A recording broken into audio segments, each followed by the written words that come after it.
Sementara itu, kisah pilu terjadi saat seorang ibu pasien COVID-19 di Polewali Mandar harus kehilangan bayinya karena tidak ada fasilitas memadai saat hendak bersalin. Operasi tidak segera dilakukan karena RSUD tidak memiliki ruangan operasi khusus pasien COVID dan sejumlah rumah sakit rujukan penuh serta tidak bisa menerima pasien.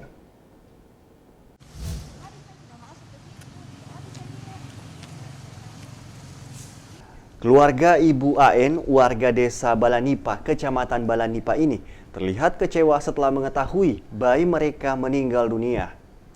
Setelah sebelumnya selama 2 hari, pasien tidak mendapatkan penanganan medis karena ditolak saat mengajukan operasi sesar. Penolakan terjadi lantaran pasien hamil diduga memiliki gejala flu dan terindikasi masuk dalam kategori PDP COVID-19.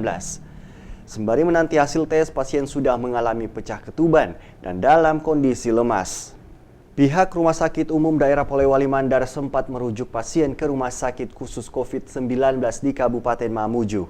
Namun sayang karena alasan tak ada ruangan operasi bagi pasien COVID, ibu malang ini terpaksa dipulangkan kembali ke RSUD Polewali Mandar. Kondisi pasien yang semakin memburuk membuat dokter melakukan operasi sesar.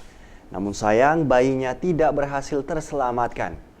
Atas kejadian ini pihak keluarga pasien menyayangkan sikap rumah sakit atas keterlambatan dalam melakukan penanganan pasien. Ya begitu Mi, memang apa kan 2 hari Mi ndak bisa tidur. Oh, sebenarnya dia mau melahirkan atau bagaimana, Bu? Ya mau melahirkan tapi tidak bisa. Alasannya katanya dokter kenapa, Bu?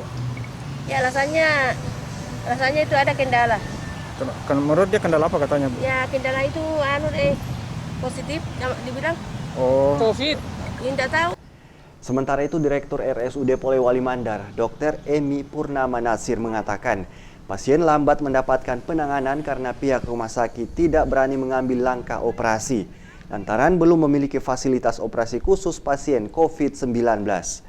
Pada saat diobservasi ternyata persalinannya tidak maju-maju, jadi disarankan untuk operasi, di mana ibu sudah ada tekanan darah tinggi, kemudian ketuban pecah.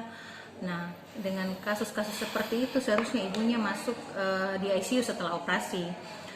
Untuk masuk ICU kita punya protap di rumah sakit ini untuk lakukan rapid test. Ya sebenarnya ini ibu tidak diduga COVID, ya karena dari hasil screening yang dari puskesmas itu memang masih negatif. Nah ternyata jadi kita rapid test hanya untuk karena kemungkinannya dia mau masuk ICU. Pada saatnya mau masuk ICU, pada saat kita mau rapid test ternyata pada saat di rapid test itu hasilnya negatif. Nah kemudian kalau kita menunggu lagi hasil swabnya dan akhirnya memang COVID. Hingga saat ini kondisi pasien masih menjalani perawatan di ruang ICU RSUD pasca operasi sesar. Dari Polewali Mandar, Huser Zainal, iNews melaporkan.